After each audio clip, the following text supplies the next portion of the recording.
Hello, everyone. Welcome back to another episode of the 401 Access Denied podcast brought to you by Delinea. My name is Joseph Carson, Chief Security Scientist and Advisory CISO, and I'm the host of the show. So it's a pleasure to be here. And as always, we're bringing you industry thought leaders, experts to really provide you interesting understandings about specific topics, thought leadership, trending areas in the space of cybersecurity. So I'm joined by an amazing guest today. So I'm going to pass it over to Frank to Frank, do you want to give us a bit of an introduction, who you are, what you do, and a bit about your background? Yeah. Thanks, Joe, and appreciate the opportunity to be on today's podcast. As you said, my name is Frank Vukovits. I also am a chief security scientist with Delinea, but we used to work for a company called FastPath that was acquired by Delinea earlier this year. And my 9 years at FastPath really were a reflection of my experience the last 30 years in the security, audit and compliance, and now audit identity security space as well. I've worked as a corporate IT auditor for GT Verizon for a long time. Been a CIO, managing an IT organization of 25 people, implemented numerous ERP software projects, and speak frequently in the audit community and the software publisher community user groups on topics about security, audit, and compliance. Certified internal auditor still, and certified information systems auditor, and I'm just passionate about governance and especially now, and we'll talk about this, the evolution of business application security and infrastructure security and the cloud and what that all means around authorization and authentication. A couple fun facts about me. While I've been doing this a long time, I'm also fortunate to have three phenomenal kids, and one of them actually happens to be a professional golfer. So nice to be sort of empty nester a little bit. Gives me more time to get out to a lot of events and hear a lot of stuff. I go to a lot of Manos events and other things as well. So, but really excited to join you today, my colleague, to talk about this topic that I think is really evolving, and we're hearing a lot more about it. I know I've been at some events already this spring, and it's a hot topic, and let's dive into it. Absolutely. So the topic of today is it's a really evolving area. It used to be kind of into many separate areas, but we're seeing a kind of convergence in this industry. Today we're here to talk about an important topic, which is authentication versus authorization. Sometimes they're used kind of like as one. Some people kind of think of it as one, single thing. But I always see it as two distinct kind of separation of duties, or this two separate kind of processes. So, Frank, do you want to tell us? First of all, let's start. For authentication, what is authentication, and why is it important for organizations? And authentication has been around a long, long time. People think about it just as something new, multi-factor and password list and all this other stuff. In reality, you've always had to get through the front door to log into an asset, a resource. Way before the cloud, and heck, I was doing stuff on IBM mainframes in the late 80s. You still had to have a login when you were quote authenticating. Login ID and password, and that allowed you in. And that concept has not changed today, but it's what you can then get into and the resources you can access. And those resources can be in the cloud. They can be on-prem. They can be servers from a networking infrastructure perspective, but they're also can be assets from a business application perspective, your ERP or accounting system. That's just because you can get in, those systems that provide the authentication don't know what you need to have access to and what you've been provisioned to have access to. In my mind, it's sort of like the front door. And once you get in the front door of a house, what room are you allowed to go into? And then inside that room, let's say there's a desk. Okay, looking at the desk, there's 3 drawers. Open up one of those drawers, and there's a pencil and a pen. Authentication is never going to tell you you can touch or have access to that pen. That's when we're going into the authorization angle of things. Authentication gets you in the front door, but there's an assumption in a lot of cases, well, I'm logged in. I'm logged onto the network. I'm logged into the application. So I'm good. I can trust the vendors that are providing me the ability to log in because they're really good at what they do. Single sign-on, that takes care of everything. In reality, it's only half the equation. And without strong authorization, you can't really clamp down to make sure you have access to that PIN and only that PIN. And you get into the whole side of authorization we'll talk about here in a second. But lots and lots of tools to do authentication. They continue to evolve with the cloud, manage your cloud, get into the cloud assets, your on-prem assets. I started 30 years ago. There was no such thing as the internet, really. So, and it was, like I said, IBM mainframe stuff, green screens and the like. But conceptually, it's very important, but it's just one piece of the equation. And I think we have to be careful we don't combine the two terms into one. or we don't assume a tool for one gets you to do the things you need to do with the tool for authorization. And we'll talk about how the melding of these are together and splitting at the same time a little bit. Yeah. Absolutely. I always think of the kind of, when I think of it as, in a kind of in the physical world, it's how do I prove who am I? Yep. Who is Joe? Yep. And should Joe be allowed in this room? Yep. And in the past, it used to be basically with your ID badge, or your uniform that you wore. That's one of the verifications and methods that organizations use was if you have the uniform, you've been given the entitlement to prove that you should be in that room. And that's really that authentication process. And then the authorization is that when I'm in the room, what can I touch? What can I do? To your point, can I open the drawer? Can I turn on the TV? Can I open a window? Can I change the configuration of something? So really that authorization is what changes can I make when I'm in that room, or what can I read or consume? And then you get into even the next portion, which is the governance side, is that what's the history of records of all of the things I've done since I've been in the room? I always use the metaphor when I'm explaining to people the one I go through. I had two. One was going into the jewelry shop or a bank, and you go into the bank vault, what things. But the one I think most people can relate to is the hotel. Everyone has, at some point in their life, I'm pretty sure most people have went and stayed in the hotel. And when you go to the hotel, when you go to the reception, that's the authentication process. When you're checking in, it's an authentication process. I have some type of ID to prove who am I? Am I Joe? Do I have the entitlements to be able to stay in a hotel? Am I over a certain age? Am I from a certain location? Have I already have a pre-booking to be there? So I always use that hotel kind of idea so people can get into kind of that understanding. And then you get that hotel key, and that hotel key is your authentication. And it allows you to move into certain areas, but it doesn't give you access to everywhere. Maybe you just have access to the one floor that your room's on, and that one room that key opens the door to. It might not give you access, for example, to a conference room. It may not give you access to the VIP room or a certain floor or a gym, maybe because you don't have those entitlements. Then every time you use that card and all those access points, that's the record, the auditability, the governance about what have I been doing since then. So I always use a hotel as an example to really kind of give people that idea. And to your point, I think it's really important. You want to give us some examples, of when we think about authentication techniques. You mentioned, one of course is password based, which has been around since the 60s. So even I remember using alpha servers and mainframes. There was two types. Either we were given a shared account that we all had the same account, which got really difficult to understand who was making what changes. Yes, or we got absolutely. Dedicated accounts. Do you want to give us a little bit more different types of authentication that we see? I think you mentioned a little bit, multi-factor authentication is another one as well, or biometrics. Yeah, well, biometrics, and heck, I remember scanning your retina scanners and the like to try to personal identifiable information, including your eyeballs. People said those weren't good because now people are spreading pink eye because they're looking at the scanners, or you're using your thumbprint, or maybe you have the card, employee ID badge. It's just something that in your possession that can, and there are lots of technologies behind this, obviously, and it's evolving that can sort of prove you're you. I mean, your analogy about uniforms. We used to, in IT audit at GT Verizon, sit in lobbies of buildings and watch people go through the front door. We had test steps for that to see if the guards were doing their job. And if someone had a uniform, they just came right through.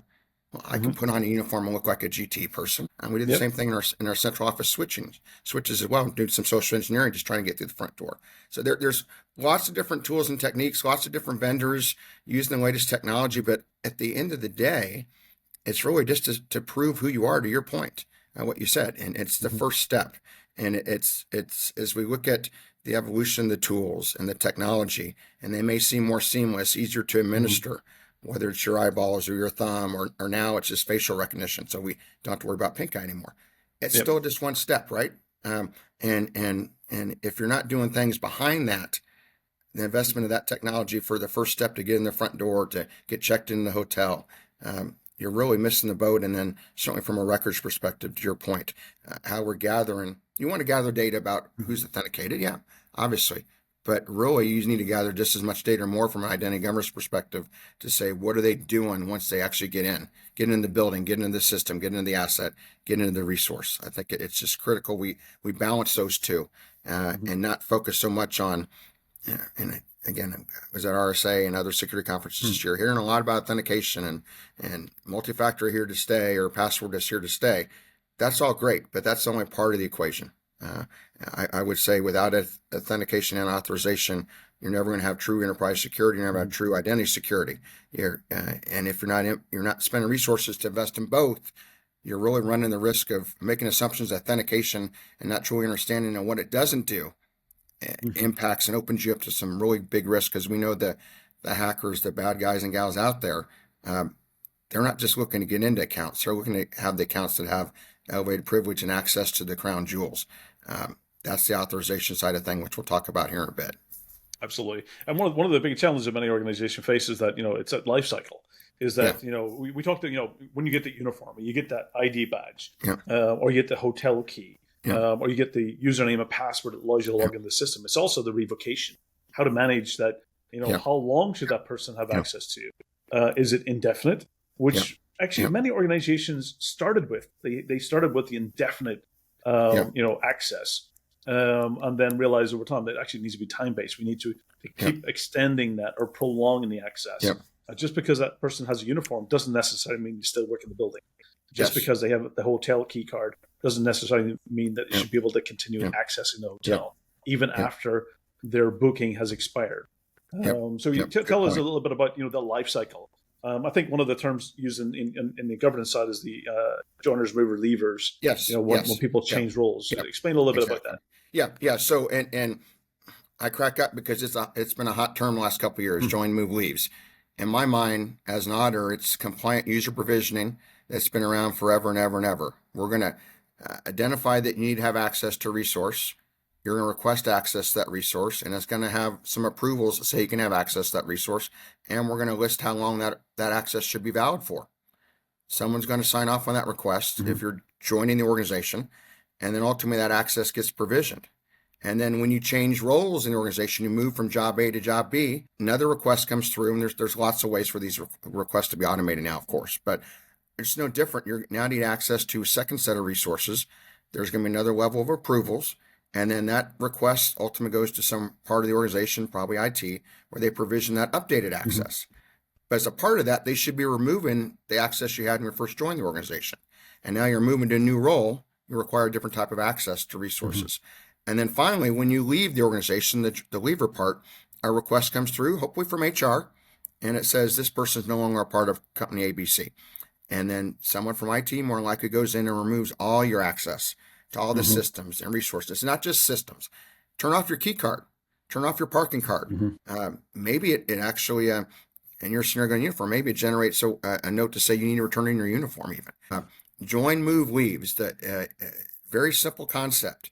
But unfortunately, what normally happens in most organizations, especially on the business application side, I join as an accountant and I get promoted to controller. Well, someone says, give them these entitlements, these roles to what the controller needs. They never take away what I had as an accountant. Next thing you know, some of the entitlements and roles I've been granted are in conflict of what they can do. And this is on the authorization side, but are in conflict of what I can do inside the accounting system. And now I can post journal entries and approve journal entries. Because maybe I was posting a lot of them as an accountant. Now as a controller, really in my role, I'm only supposed to approve them. But we never took away that old access that started with the join. Lots of tools in the identity space now, identity governance, identity lifecycle management. You hear about join, move, leaves. A lot of excitement there, and that's great. And it's how these identities, human and non-human, and what access they have to resources, move across your organization. But now you're starting to see that on the business application side of things too, which has been my bread and butter the last 20 years. The Oracles, the SAPs, the NetSuites, the Microsoft Dynamics, those core systems, not infrastructure, and some sit in the cloud, obviously, but now how are we managing users throughout that process? And if you don't get join, move, leaves right, you can have the greatest authentication solution in the world in place, but you've over-provisioned access to resources that can easily be compromised and never even know in a lot of cases about the appropriate governments. In a lot of cases, if you do have the right controls in place, they're detective. And you notice them after the fact, after the compromise. What you need to do is build strong join, move, leave concepts in place up front so that your provision access exactly correctly, so users or individuals' identities have access to the right resource at the right time for only the amount of time they require and only this is required for their job role. But join, move, leaves, yes, it's you got to get that right. And it's a lot of times it's siloed in different organizations. Well, business applications are run by one group. And when you join a company, it starts with an HR record, and that's run by a different group to grant you access. And then maybe there's a third group that handles all your stuff in the cloud or cloud entitlements. You got to get those folks on the same page, hopefully using similar tools, and all understand the methodologies and standards to follow here. Because if one of I used to use the saying all the time, talking about security, you're only as strong as your weakest link. And everything's connected now. All these resources, all these identities are all connected. If one of those links breaks, you compromise the chain, and all of a sudden you have vulnerabilities that you might even that starting off on one part of the chain, and next thing you know, they're 3-part links down and doing real damage elsewhere in the chain. Absolutely, it's really reducing the risk from privilege sprawl and entitlement sprawl. Yes. Ultimately, kind of you get your birthright kind of access from day one. And it should not be just adding more entitlements and more privileges. It should be dynamic and making sure that you're removing when that access is no longer required, moving to much more just in time. So I'll tell you, go ahead. One quick thing with this sprawl idea, and it happens all the time. I can't tell you how many people I talk to about it. They say, well, IT set them up. Don't they know what they need to have access to? I'm really passionate about this. It is not IT's responsibility to know what Jane in accounting should or should not have access to. They may know the security model a little bit. Ultimately, they're only supposed to process the request. And that request has approvals on it. And it's assumed, what assume means, that the person that submitted and signed off on the request knew what Jane needed to have access to. And then the IT people, and maybe you have a system does it. This processes automatically. Too many times people say, well, IT set them up that way. IT's only taking action based on what they're told to take action on. And us IT people get blamed for that a lot, and it's not fair. It just that sprawl and ICT should be looking at that. No, the owner's the system. The data we're just there to provide the elevator. Yes, we don't necessarily determine who can get in the the elevator or not. That's exactly right. It's right. Business, the business owner is the business is responsible for maintaining kind of, because it's all about ultimately IT is an enabler for the business, and we provide the tools for them to do their job.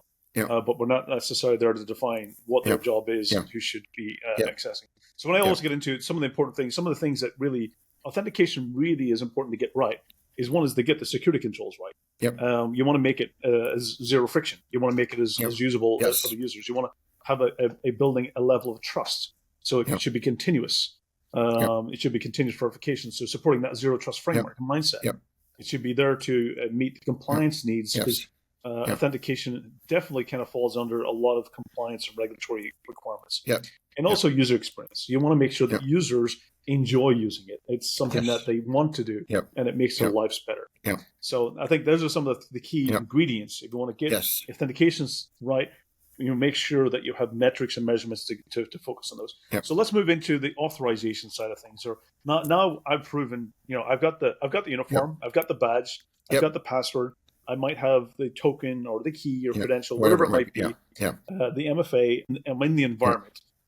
Explain authorization. So authorization, like I mentioned before, is critical. It's going to define what exactly I can do in what resource.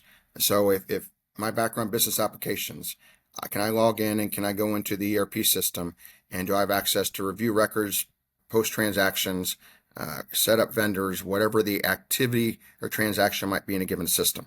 And I'm going in through this authenticated account, and then that system knows, okay, they've been set up with roles or entitlements, permissions, if you will, to allow you to have certain activities you can do it. The old days, we used to talk about CRUD, create, read, update, and delete, right? Same concept. I mean, certain logins that you're authenticated into the mainframe allow you to do different things.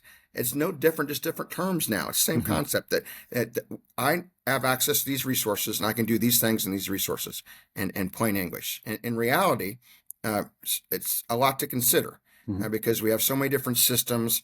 We have infrastructure in the cloud, and there's different activities that we want to do to update servers. For instance? Well, what can I do? Do I need to have elevated privileges to do that? Well, that's going to come from an authorization perspective.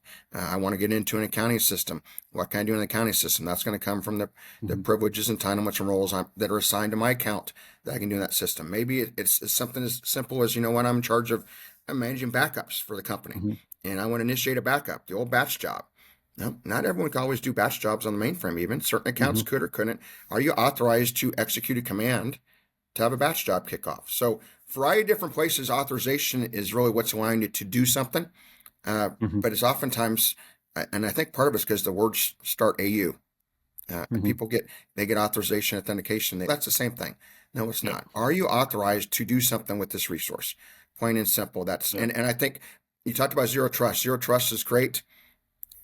We want to make sure that they're authenticated, but then we hear about least privilege access, and you hear about more of that on the authorization side. Absolutely.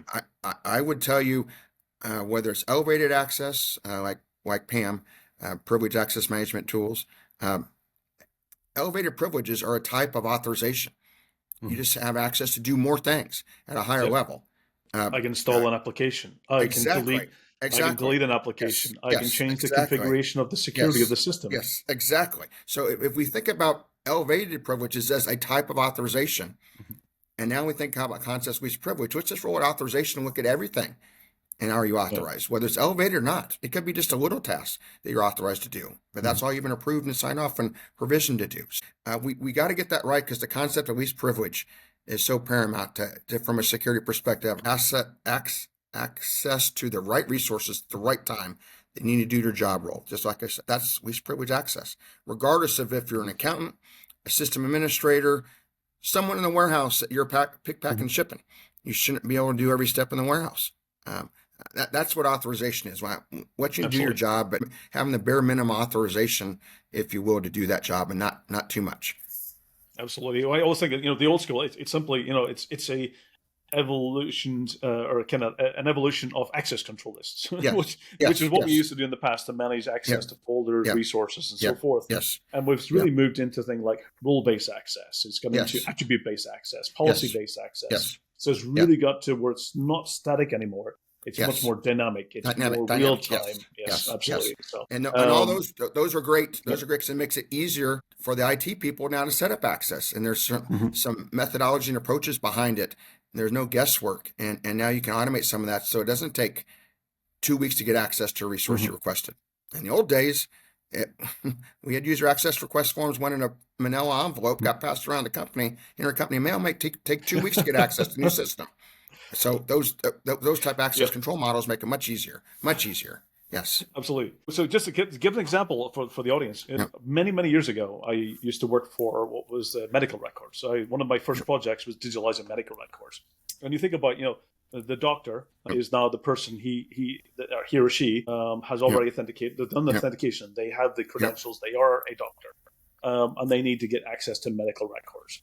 And that's the authorization side. That doctor has a patient. That patient's assigned to that doctor. They need to diagnose. Before they need to diagnose, they need to see the history of that person's medical, treatments and medical visits. So they make a request into the medical records, and they have to go, and that medical records has to be signed out multiple times. It has a whole thing, supply chain. Eventually, get to the doctor.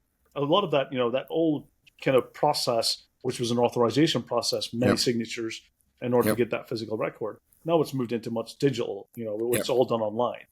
So the doctor has proven authentication, who they are, and then they've basically got the authorization in order to see the records of that patient. So that's kind of some of those terms. And I think it's really important. It has really got to the point, as you mentioned, it has got to the point where it's happening more automated, more dynamic in the background. Those manual processes have really kind of made it much more operationally efficient, more effective. It's actually added value. It's reducing wasted time. Yes, absolutely. And also, the tools are out there, your IGA solutions, like especially to help manage this. We're capturing all the records and the activity. And now from an identity governance perspective, the auditors or anyone else that wants to look at the history there, it's not a long paper gather manual exercise. If I want to double check, and I should have controls in place to look at the people authorized, what are they actually doing with their access, it's a couple clicks to generate a report that I, as the business owner, can review to make sure, that doctor did only do what he was supposed to do. In the old days, we didn't have that. It was a lot of manual data, running some logs, Mm-hmm. had to filter through the logs, and there wasn't good tools to do that. So the PAM tools, the IGA tools, the evolution of IAM even Mm-hmm. to the authorization focus and automating these processes, providing strong data then to review from a governance perspective. And also, if something goes wrong, now we very quickly can review what went wrong and find it and shut that off. That the technology behind all that is extremely important. Of how we respond now to incidents that are detected even. So that evolution with technology is great. Supports the join, move, leaves, of course, as well. And really, it should give us some comfort level if we've deployed it correctly, that really the strong controls around authorization take the attack surface that's there, and we're shrinking it and shrinking it and shrinking it. So an account is compromised. Someone got into an authenticated account. But if we've set that account up with least privilege access, now the strike zone or what the damage they could do around that authorization they have is less, because they only have access to bare minimum. Versus we've over provisioned them, scope creep, and now they roll entitlement creep. They have way too much access for what they don't need for their job. Yeah.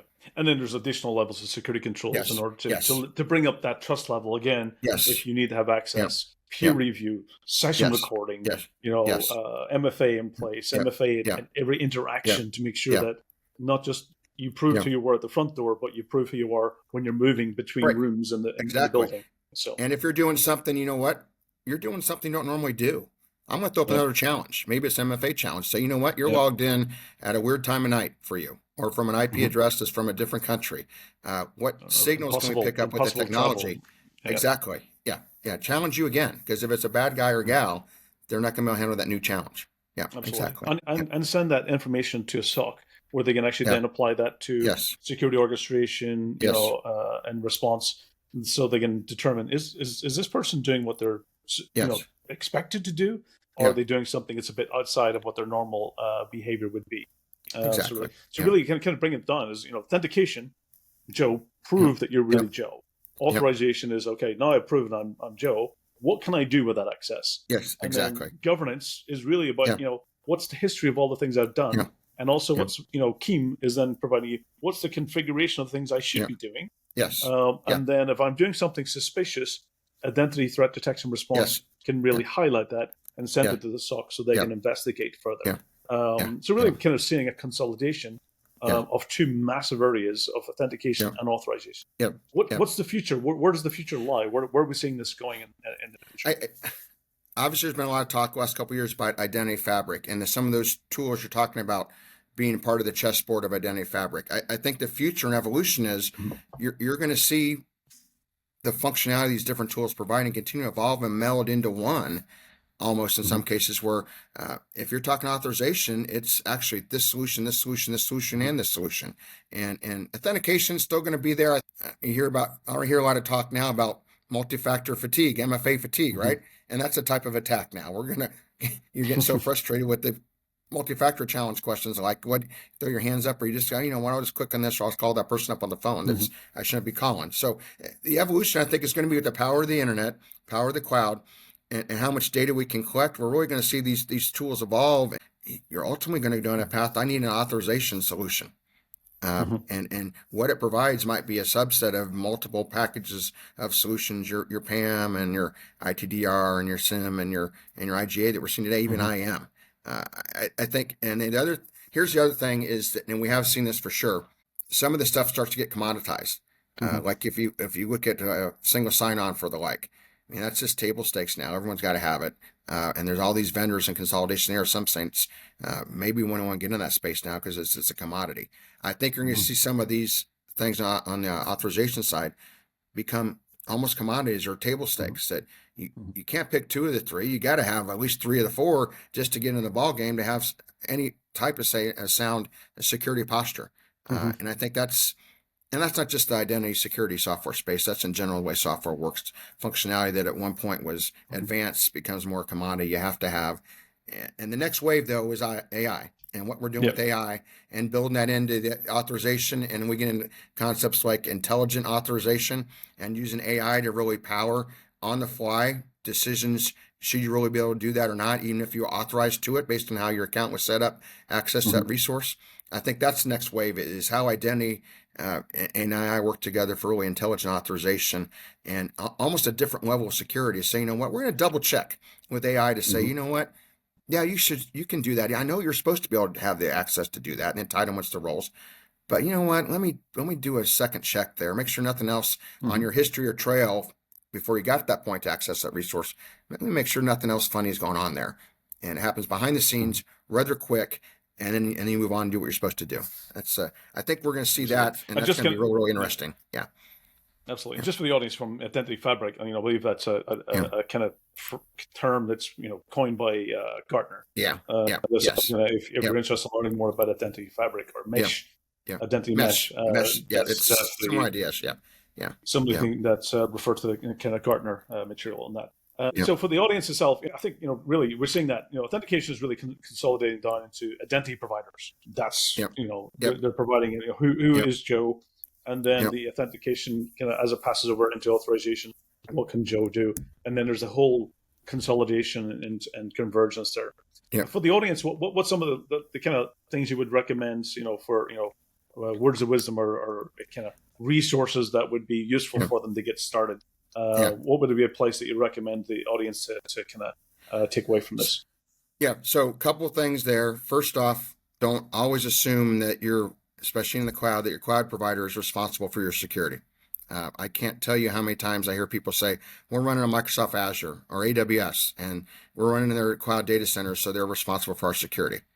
That's not true. They have a role at the shared. If you're not familiar with the shared responsibility model, all the cloud providers have it. It highlights, depending on if you're on-prem, which is all your responsibility, but if you move to SaaS or IaaS or PaaS solutions, what you're still responsible for, which includes authorization and defining who in your company needs access to what resources. So that's number one. There's no silver bullets with all this.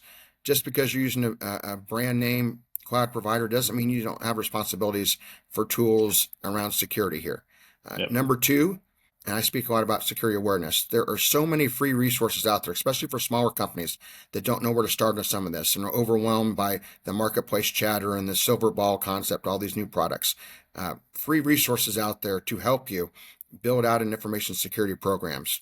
It's a crawl, walk, run approach. You need to build in concepts like authentication, authorization, absolutely, but it can seem overwhelming. And realize your government probably has free resources. There's associations out there, or there's a Center for Internet Security. I mean, I could go through, and there's so many free resources out there to help you get going. And then the third thing I would tell you is realize from a community perspective that there's so many security experts out there that like to share their knowledge. Tap into what they're doing. Read their blogs, listen to their podcasts, see their postings on LinkedIn. It's the good guys and gals against the bad guys and gals when it comes to security battle here. And trust me, the folks on the dark side, if you want to call it that, are very well connected, and they share a lot of their knowledge. All us on the good side should be doing the same. And don't be afraid to reach out to folks and build a network out. Everyone's had a breach of some kind. Whether they want to admit or not, everyone's been breached, and there's stories to learn from there. And I think, especially again for medium-sized small companies that say, I can only afford one security person, Frank, or I can only afford 10 security people.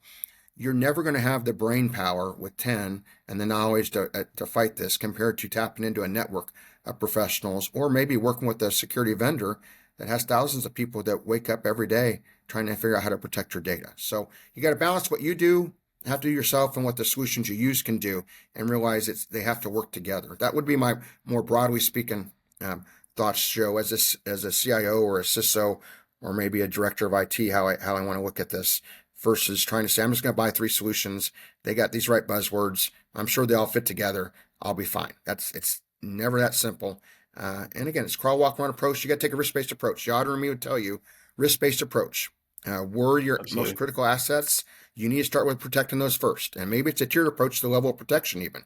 But you have to start with what's most important and then work from there. Eat the elephant one bite at a time. Say that all the time. Absolutely. Yep. It's we all need to work together in order to make the world a safer place. Yes, exactly. For the audience, if they have questions later or they want to get in contact with you, what's the best way to reach out to you? So I'm on LinkedIn. I think in the show notes here you have my name, frank.vukovits at Delinea.com as well. LinkedIn. I'm a big proponent of community. That's probably the easiest way to get a hold of me. I have a pretty unique last name, so it's pretty easy to find me in that regard too. But yeah, that's probably just the easiest way that way. Yep. Fantastic. Many thanks, Frank. It's been a pleasure having you on, and Yep. you're really taking the audience through, that difference between authentication and authorization, and that they're not the same thing, and you should be looking at them as two separate. When we talk about separation of duties, if you want to do it, that's the two things you want to separate. That's a good example. Yes, exactly. We need to talk about that. Yes. But in reality, it is. Yes, absolutely. Yep. You want to separate those two from not being the same process and the same tool. Yes. But it's been awesome having you on. So for the audience, again, we're always bringing you some of the thought leaders in the industry, bringing you kind of knowledge, education to really help you take through things that somewhat can be complicated and overwhelming, and to really bring it and simplify it and really help provide you with a great start, and all to make your society, your organization, your family, your social sphere a safer place for us all to live in. So again, Frank, many thanks for having you on. It's been a pleasure talking with you. For the rest of the audience, this is the 401 Access Tonight podcast. Tune in every 2 weeks for different guests, different topics. Stay safe, take care, and till the next time. Thank you.